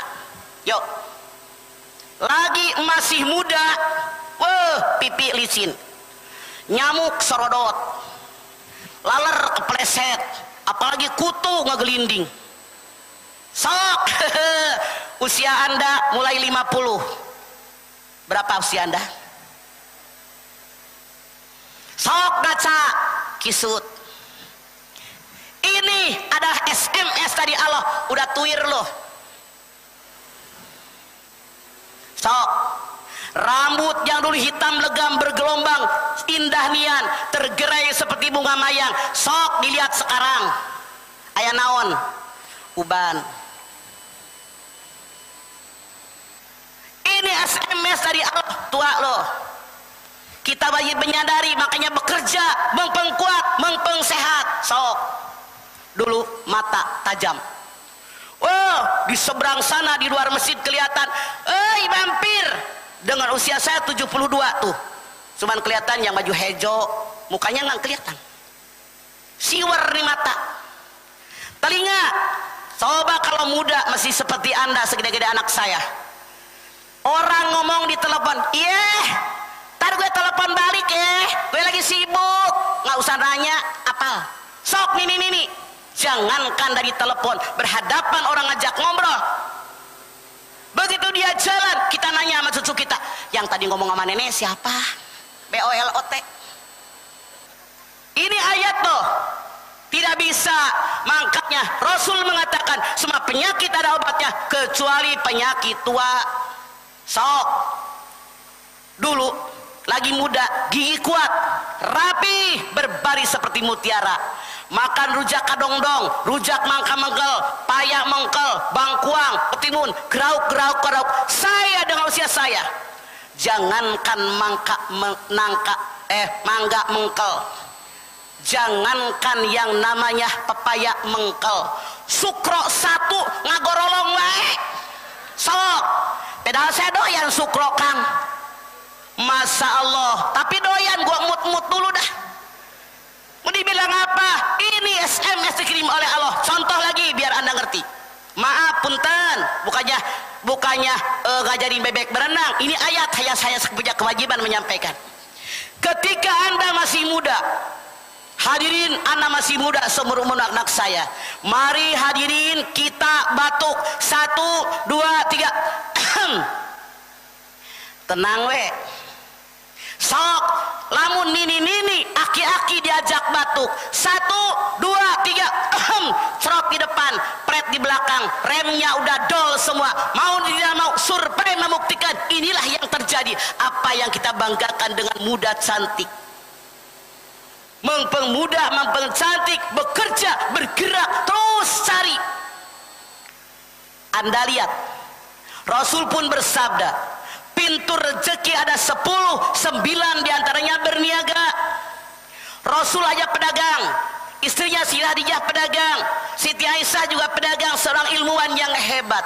Artinya apa? Kita bekerja dengan cara kerja sama orang monggo, dengan cara kita membuat usaha sendiri silahkan. Saya selalu bilang sama anak-anak saya, pengen jadi buntut gurame atau pengen jadi kepala ikan mujair? Punten, saya orang Ciamis, jadi perumpamannya sama ikan, karena bapak saya tukang ikan. Jadi gini, kenapa saya tanya sama anak-anak pengen jadi buntut gurame? Maksudnya perusahaannya ini besar, kita kerja jadi buntutnya doang Kang, di staf doang. Atau pengen jadi kepala mujair, kita bikin usaha tapi punya kita, nah tapi jadi kepalanya kita yang nentuin. Ini bekerja. Rasul mengatakan 10 pintu rezeki, 9 diantaranya berniaga. Makanya bekerja apa aja. Saya tahun 72 udah sarjana, mau kerja di kantor kagak boleh sama suami, ya udah dagang aja saya, jualan nasi kuning, nasi uduk. Ini yang barangkali kalau tahun sekarang namanya UKM. Jualan es mambo, saya buka salon, motongin rambut, ngeritingin rambut, saya bawain tenda, buka jahitan, celana panjang, meja, hem safari, sampai tetangga pada kerja. Ini kerja. Saya insya Allah karena belajar dari apa yang Rasul ajarkan, tidak ada waktu yang terluang. Makanya Pak Karimudin bolak-balik telepon, tenang, gue tahu jam. Ini jam gunen, beli hari Minggu, mati hari Senin. Jadi saya kalau haji, kalau ke Mekah, alhamdulillah beli jam aja minimal 400 jam, 2 koper gede. Anak buah saya banyak soalnya, cuma 50 real, 30 real. Jangan takut, saya amanat. Makanya kelamaan gue ngejeglek jam 10 belum naik salawatan mulu. Salawatan ntar lagi tahu. Saya tempat lain kagak lagi waktu lu mah. Sorry beneran. Jujur saya mah. Makanya saya mah ngajar rawatan, yang pengen diomongin gitu. Oke? Ini. Jadi hargai waktu, insya Allah saya punya planning. Jam sekian, jadwal saya sudah tertera di ini saya. Insya Allah sampai detik ini, usia saya 72 tahun, belum pernah ada kata terlambat. Hargai waktu, hargai orang lain. Ini yang Rasul ajarkan. Jadi kita kalau mengaku umat Nabi Muhammad SAW, ikuti apa yang beliau ajarkan. Hargai waktu, hargai orang lain. Waktu akan kembali seumur hidup. Begitu. Makanya Allah berfirman, wal asr, innal insana lafi husrin illa ladina amanu wa amilus solihat wa tawassaw bil haqqi wa tawassaw bis sabr. Sungguh demi waktu. Semua manusia rugi kecuali orang beriman, orang yang beramal soleh, orang yang menasihati dalam kebenaran, orang yang saling menasihati dalam kesabaran. Kata Allah, biar tidak rugi, manfaatkan waktu, jangan buang-buang waktu. Semua telah terprogram, laksanakan, bukan hanya rencana tapi realisasikan dalam kenyataan hidup kita. Siap? Begitu kalau kita mauludan mah ikut contoh beliau, tidak cukup hanya seremonialnya saja, tapi bagaimana kita mengaplikasikan yang Rasul ajarkan dalam hidup dan kehidupan kita sehari-hari. Itu yang beliau ajarkan. Kenapa? Kalau ada orang sehat walafiat segar bugar tidak kerja, maka dia haram. Karena Rasul pun bersabda, nanti di yaumil akhir tidak akan bergerak kaki seorang hamba sebelum ditanya 5 perkara. Dari mana, kemanakan usiamu? Kemanakan masa mudamu? Dari mana kekayaanmu? Kemanakan kekayaanmu? Dari mana ilmumu? Kemanakan ilmumu? Dipakai apa seluruh hidupmu? Kita kan bisa menilai. Kita ini banyakkan ibadahnya, banyakkan ngurusin dunianya. Kalau kita menyadari jumlah umur makin nambah, jatah umur makin berkurang, langkah ke kubur semakin dekat, kita wajib menyadari yang Rasul ajarkan. Siapa yang hari ini lebih buruk daripada kemarin, dia rugi. Siapa yang hari ini sama dengan kemarin, dia rugi. Siapa yang hari ini lebih baik daripada kemarin, dia untung. Bapak Ibu, kira-kira hari ini Anda merasa untung, merasa rugi? Makanya perbaiki tiap hari kehidupan kita. Kalau hari ini baca Quran 1 juz, besok 2 juz. Kalau hari ini baca Quran 2 lembar, besok 3 lembar, besoknya 4 lembar nambah. Kalau hari ini ayat 1 ayat apal, besok 2 ayat, ada program. Kalau hari ini Anda sedekah 5.000, besok 10.000, nambah terus. Maaf, semakin banyak bersedekah bukan makin habis harta kita, makin melimpah ruah. Matalul ladina yunfikuna malam fi sabilillah kamasali habbatin ambatat sab'a sanabila fi kulli sumbulatin mi'atu habbah wallahu yudhaifu liman yasha wallahu wasi'un alim. Al-Baqarah 261. Dimisalkan orang yang sedekah dengan niat ikhlas karena Allah seperti orang nanam 1 butir, tumbuh 1 pohon, bercabang 7 cabang, tiap cabang berbuah 100 butir dan lebih banyak dari itu. Itu janji Allah bagi orang yang bersedekah. Al-Baqarah 261. Anda lihat lagi Al-Baqarah 242. Man dalladzi yuqridullaha qardan hasana fayudhaifahu lahu ad'afan katsirah wallahu yaqbidu wa yabsutu wa ilaihi turja'un. Siapa yang meminjamkan hartanya yang baik kepada Allah, maka Allah menggantinya dengan yang lebih banyak dan lebih baik. Allah bisa melapangkan rezeki, menyempitkan rezeki, hanya kepada kulah kalian kembali. Apa maksudnya? Orang setelah bekerja punya penghasilan, kalau dia banyak bersedekah, rezekinya makin melimpah ruah. Kalau makin pelit, koret kedekut mereka hese, buntut kasiran pantatnya kuning. Orang tadi pelit tidak mau ngasih sama orang, makin susah, rezekinya nggak barokah. Makanya hasil pekerjaan kita, Rasul mengatakan orang yang disukai oleh Allah dan Rasulnya, orang yang makan dengan tangannya sendiri. Maksudnya hasil kerjaan kita. Makanya seorang datang kepada Rasulullah, ya Rasulullah, saya ini orang miskin, minta sumbangan, dikasih. Besok lagi datang lagi, dikasih dengan yang lebih banyak dari kemarin. Kata istrinya, wahai suamiku, ternyata Rasul itu baik banget ya. Besok saya ikut biar makin kasihan Rasul sama keluarga kita, biar dikasihnya lebih banyak. Kata istrinya. Hari ketiga si istri ini ikut suaminya, minta lagi sama Rasulullah. Sebentar, kata Rasulullah. Rasul masuk ke rumahnya, dia ngambil kapak, dia keluar. Bingung kan suami istri, minta sumbangan makanan karena kami miskin, tapi kenapa beliau mengambil kampak? Rasul bilang, engkau masih muda, sehat walafiat, segar bugar, punya kemauan, punya tenaga. Nih, pakai kampak, nyari di hutan kayu bakar, jual. Kita nih wajib bekerja, bukan hanya berdoa nggak cukup. Anda lihat lagi sejarah. Rasulullah SAW pagi-pagi pergi ke masjid. Ini orang dari subuh doa nggak habis, sampai Rasul waktu duha masih berdoa nggak berhenti-berhenti. Rasul nanya, Bapak ngapain? Lagi berdoa. Ya Rasulullah, emang kenapa? Saya banyak banget utang. Rasul bilang, pergi ke hutan, cari kayu bakar, jualan. Saya tidak mau ketemu kamu sebelum 15 hari. Masya Allah. Begitu sekian bulan ketemu lagi, Rasul nanya, bagaimana keadaanmu? Alhamdulillah hutang saya semua lunas karena saya mau bekerja. Makanya bekerja. Yang aneh di kita, badan sehat walafiat, tubuh kita sempurna, kadang-kadang mau-mauan, ogah tapi mau. Orang yang tidak punya kaki, yang tidak punya tangan, Masya Allah, mereka gencar cari rezeki.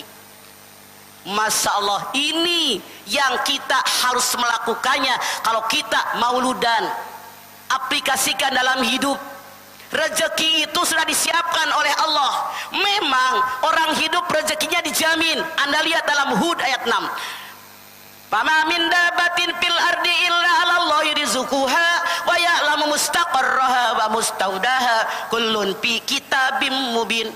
Semua yang bergerak, semua yang melata, semua yang hidup disiapkan rezekinya oleh Allah. Allah tahu tempat penyimpanannya, Allah tahu tempat tinggal mereka, semua jelas tercatat dalam kitab Lauhil Mahfuz. Namun karena tubuh kita, umur kita, semua elemen anggota tubuh kita ketika mati dipertanyakan oleh Allah, wajib kita bekerja. Anda lihat An-Najm 39. Wa an laisa lil insani illa masa. Manusia tidak akan mendapatkan sesuatu kecuali apa yang dia usahakan.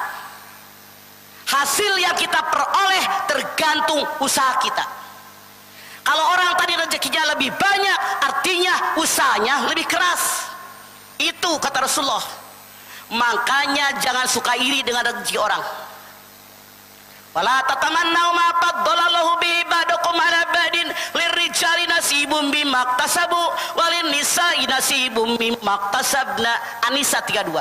Jangan kalian iri hati dengan karunia yang Allah berikan kepada orang lain. Laki-laki mendapat bagian dengan apa yang dia usahakan, perempuan mendapatkan bagian dengan apa yang dia usahakan.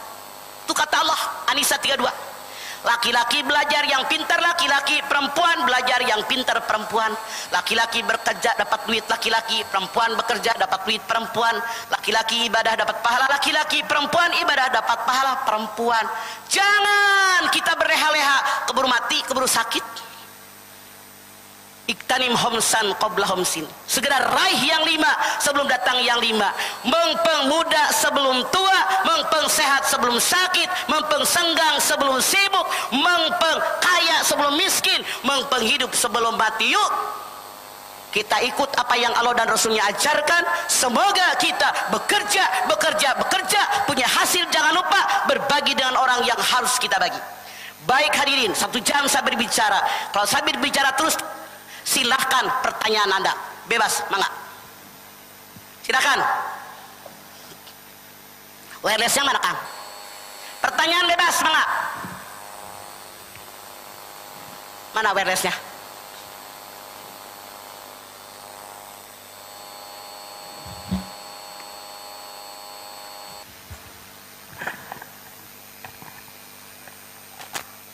Mangga, silakan.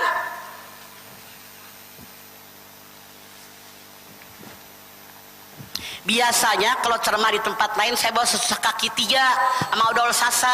Semua yang nanya dibagi kaki 3. Ada yang sejuk segar, ada kaki 3 berbagai rasa, ada odol.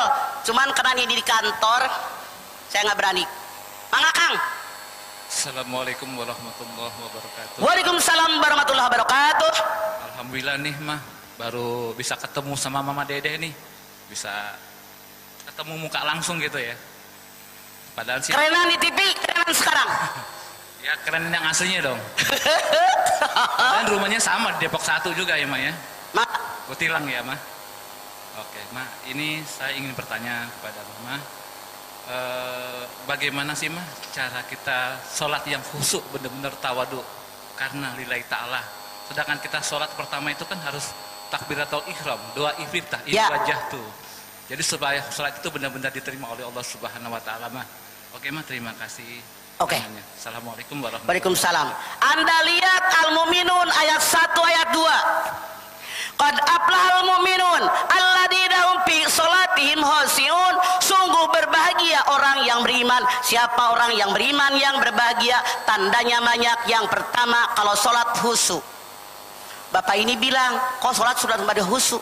Maaf, khusyuk tidak merupakan rukun sholat. Seandainya pun sholat kita tidak khusyuk, selama rukunnya terpenuhi, syarat sahnya terpenuhi, syarat wajibnya terpenuhi, sholat kita diterima. Cuman mungkin karena ngalamun banyak pikiran, nilainya nggak 10 mungkin.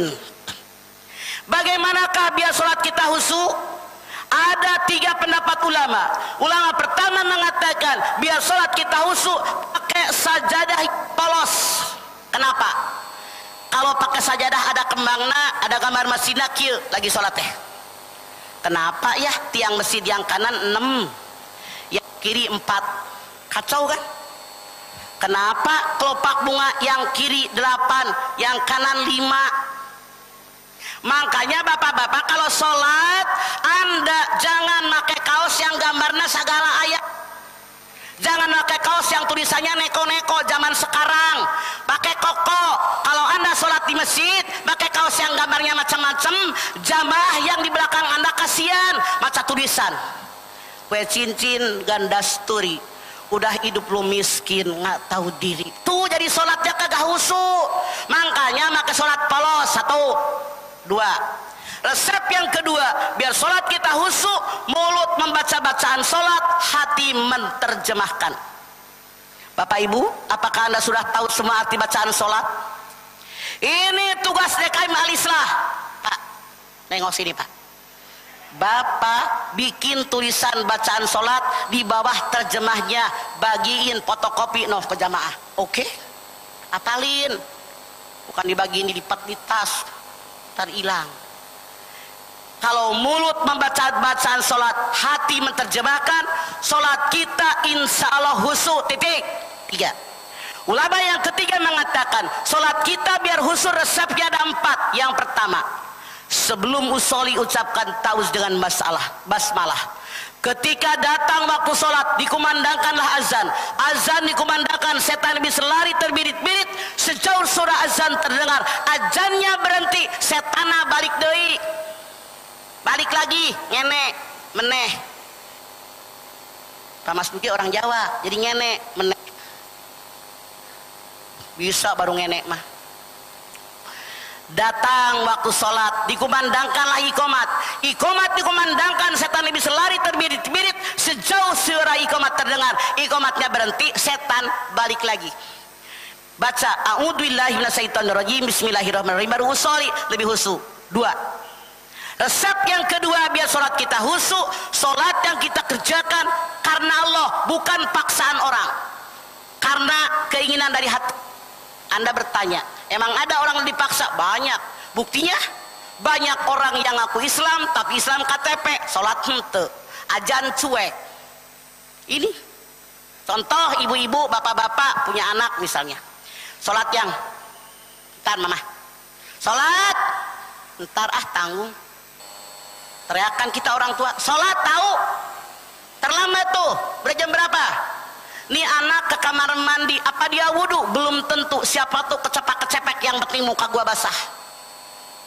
Dia masuklah ke kamar, apa sholat? Belum tentu. Siapa tahu guling ketut, siapa tahu cengar-cengir depan kaca, siapa tahu baca koran, baca majalah, siapa tuh zohor yang 4 rakaat di korting tinggal 3, tinggal 2. Segala kemungkinan bisa terjadi.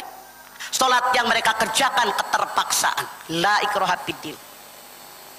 Hadirin, resepnya yang ketiga, biar sholat kita khusyuk, selesaikan segala sesuatu yang meragukan kita dalam sholat. Punten, contoh, kalau Anda sekarang siang lapar, giliran istirahat, saya tanya, makan heula, sholat heula? Sebelum Anda menjawab, saya tahu jawabannya makan dulu, karena badan Anda kayak saya, tukang makan. Tapi walaupun kita sangat lapar, kalau waktu sholat mepet tinggal di ujung, saran saya tahan lapar, sholat heula. Oke. Kenapa? Dalam kita sholat, segala sesuatu yang hilang, yang tidak kepikir, yang kita lupa naronya, pasti datang menggoda kita. Contoh, ibu naruh dompet, lupa naruhnya di mana. Sampai sekarang belum kebayang tuh dompet di mana. Sok sholat. Sholat datang, Weh, Endang, gue di rak piring. Kata Endang, tuh kan, kalau sholat mah Allah kasih tahu, bukan Allah kasih tahu, setan ngasih tahu Endang, biar sholatnya buru-buru kagak husuk, begitu. Contoh, ibu hari Sabtu, hari Minggu libur nggak ngantor, mau goreng ikan, taruh di meja. Sholat, baru naik 2 rakaat, aduh Gusti, iya. Kalau sholat diterusin ikan hilang. Kalau nyelamatin ikan sholat batal. Sabari sholat, sabari mikir bagaimana biar sholat selamat, ikan selamat, nyari ilham. Bismillahirrahmanirrahim. Alhamdulillahirabbil alamin waladdallin. Bismillahirrahmanirrahim. Qul huwallahu ahad, Allahus somad. Sholat jalan kucing di gusrah kebetulan baca kulhu. Makanya benahin dulu. Yang keempat, biar sholat kita khusyuk, saya niat sholat karena Allah, bukan pengen dipuji oleh orang lain. Libtigai mardotillah dengan 3 resep. Yang ketiga dan 4 resep, semoga sholat kita bertahap semakin khusyuk, biar sempurna pahala kita. Mangga yang lain silahkan ngacung. Mangga.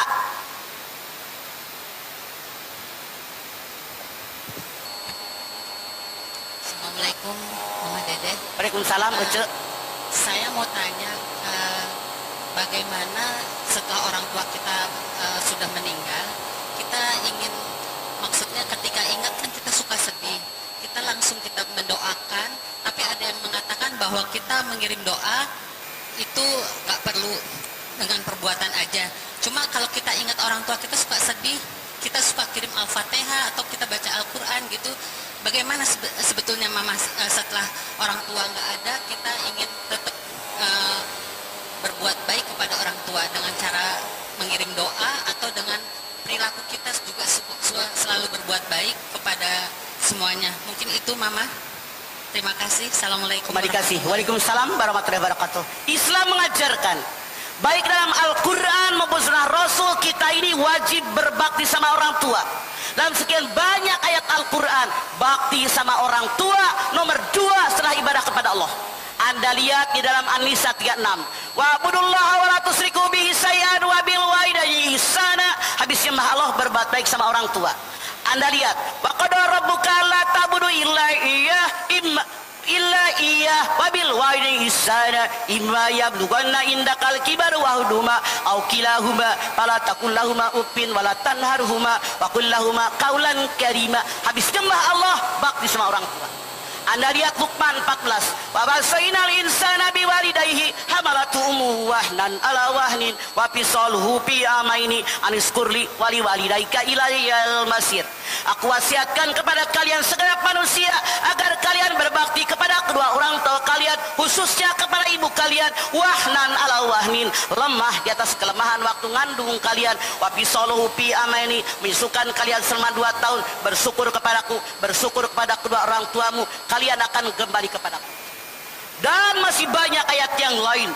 Setelah Allah perintahkan ibadah kepada Allah, kita diperintahkan bakti sama orang tua. Bersyukur kalau orang tua Anda masih hidup. Walaupun sudah meninggal, kita tetap wajib bakti. Bahkan Rasul mengatakan, kalau orang tuanya masih hidup, dia masuk neraka, dia celaka. Ketika Rasulullah naik tangga mimbar, ada 3 tangga, tiap naik, amin. Tiap naik, amin. Naik lagi, amin. Para sahabat nanya, kenapa amin mulu ya Rasulullah? Tadi ada Jibril mengatakan, celakalah orang yang melewati bulan Ramadan tapi sampai Lebaran dosanya masih banyak. Rasul mengatakan amin. 2, celakalah manusia orang tuanya masih hidup tapi tidak bisa masuk surganya Allah. Rasul mengatakan amin. Yang ketiga, celakalah umatku, kalau di depan mereka disebut namaku, mereka tidak bersalawat kepadaku, amin. Orang tua, saking wajibnya kita bakti obat orang tua, disandingkan oleh Rasulullah dengan ibadah yang hebat. Seorang bertanya, ya Rasulullah, mana yang paling baik ibadah kita? Sholat 5 waktu pada waktunya. Apalagi ya Rasulullah, bakti sama orang tua kalian. Apalagi ya Rasulullah, jihad fisabilillah. Anda bayangkan, bakti sama orang tua diapit dengan 2 ibadah yang hebat. Sholat 5 waktu pada waktunya, jihad fisabilillah di tengah-tengahnya, bakti sama orang tua. Saking kita wajib bakti sama orang tua. bersyukur kalau orang tua masih hidup. Ridallah fi ridal walidain, suhtullah fi suhtil walidain. Ridhonya Allah di atas ridho orang tua, murkanya Allah di atas murka orang tua. Jangan sia-siakan orang tua Anda. Rasul pun mengatakan dalam hadis yang lain, pintu surga yang paling besar, pintu yang di tengah, pintu birrul walidain, bakti sama orang tua. Kalau kita masih punya orang tua, dia tegur, kasih makanan, kasih pakaian, kasih baju, kasih rumah, berangkatin haji, berangkatin umroh, senang mereka. Kalau misalnya saja Anda tidak sempat datang di WA, di SMS, video call, senang kita. Hadirin, kita yang namanya orang tua, nenek-nenek kayak saya, tidak perlu dikasih duit. Anak-anak nge-WA, nanya aja, nenek udah makan, senang. Masya Allah, kebahagiaan yang luar biasa. Datang anak mantu cucu ngumpul, ya Allah senangnya luar biasa. Walaupun mereka berebut makanan, lari-larian, berantem, berebut kue segala. Maklum rumah nenek berkat ayah baik. Ini bersyukur kalau orang tua Anda masih hidup, surga Anda masih ada di hadapan Anda. Namun seandainya orang tua kita sudah meninggal dunia, bisakah kita maksimal mereka? Bisa, kenapa tidak? Banyak bersedekah buat masjid, buat musola, buat pesantren, buat madrasah, bikin jalan, bikin jembatan, bikin pertemuan masyarakat. Niatkan atas nama orang tua. Imam sembahyang maghrib Anda, habis sembahyang maghrib Anda berdoa, ya Allah terimalah amal ibadahnya, terimalah iman Islamnya, ampuni semua dosanya, lapangkan kuburnya, jadikan surga tempat tinggalnya. Silahkan.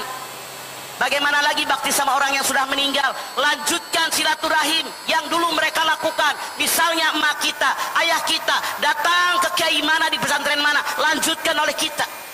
Apalagi lanjutkan kebaikan yang mereka lakukan. Misalnya mereka dulu sebagai donatur anak yatim, donatur fakir miskin, lanjutkan oleh kita. Masih banyak yang bisa kita lakukan. Ibu ini nanya, dengan amal perbuatan, dengan sedekah, duanya lakukan demi orang tua kita. Tanpa orang tua kita, kita bukan siapa-siapa dan bukan apa-apa. Semua kita kerjakan. Jangan sampai orang tua kita miskin, Anda anak mantunya kaya. Jangan sampai anak mantu hidup di rumah yang bagus, mak di rumah reot. Jangan sampai anak mantu cucu kita makan kenyang, minum kenyang, mak cuman sengsara. Itu dipikirkan. Makanya Allah berfirman dalam Al-Baqarah 215, yas'alunaka madza yunfikun kul ma anfaqtum min khairin falil walidaini wal aqrabin wal yatama wal masakin. Al-Baqarah 215. Muhammad, kalau hambaku bertanya kepadamu tentang napakah yang baik, napakah yang baik pertama berikan kepada orang tua yang nyari duit. Kalau dalam keluarga suami yang nyari duit, bini yang penting kasih makan, rumah udah ada, listrik dibayar, anak sekolah, pendidikan beres, duit Anda wajib hukumnya kasih mak. Kalian tanpa mak kalian bukan siapa-siapa. Kami orang tua rela mengorbankan segala-galanya demi anak tercinta. Kami orang tua rela tidak mengenakan pakaian keren, yang penting anak gue keren. Kami orang tua rela tidak mengenakan perhiasan, yang penting anak sarjana. Yang namanya orang tua, jangankan anak kita baik, jahat bagaimanapun, hadirin, asal Anda tahu, kami orang tua tetap mendoakan anak mantu kami. Jangan lupa kacang dengan kulitnya.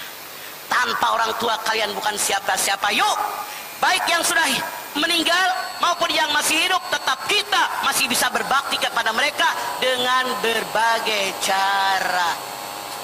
Nomor berikut. Bangga. Oke, habis.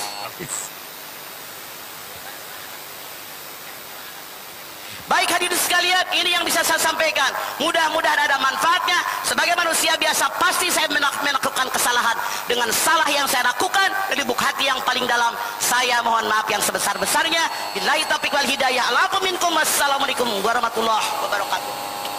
Waalaikumsalam warahmatullahi wabarakatuh. Terima kasih. Inilah Bapak dan Ibu sekalian, kita berdoa kepada Allah Subhanahu wa taala. A'udzu billahi minasyaitonir rajim. Bismillahirrahmanirrahim. Alhamdulillahi rabbil alamin. Hamdan syakirin, hamdan na'imin, hamdan yuafi ni'amahu wa yukafi mazidah. يا ربنا كما ينبغي لجلالك وجهك وعظيم سلطانك.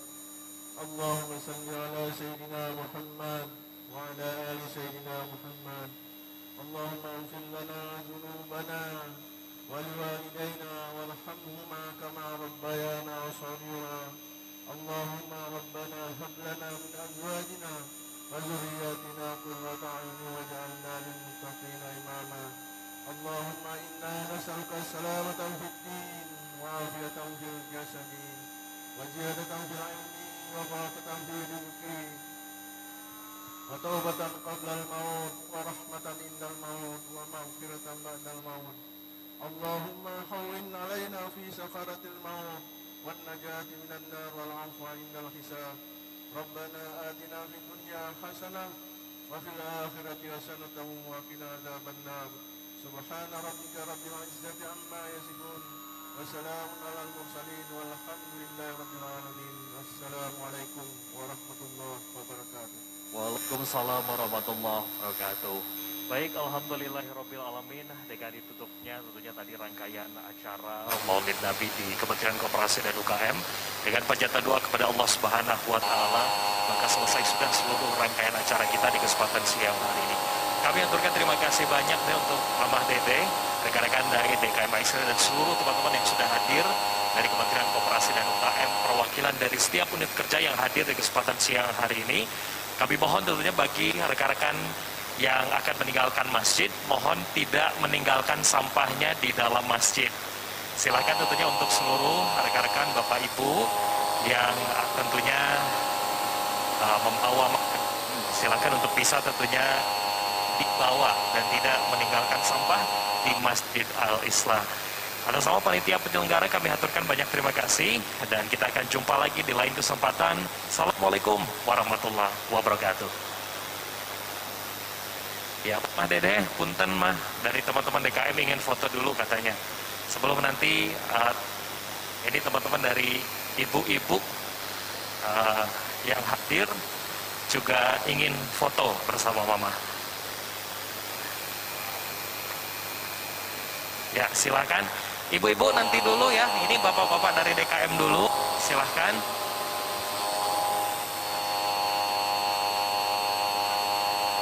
Ya, mangga silahkan. HP-nya boleh dititip satu aja.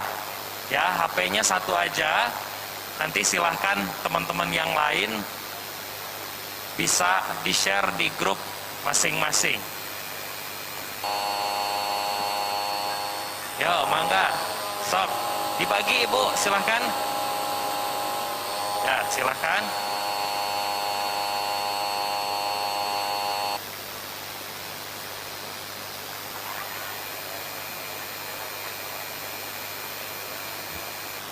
Ya, nanti silahkan 10-10. Siap-siap aja boleh berkumpul nanti 10 orang. Yang sudah siap langsung maju ke depan.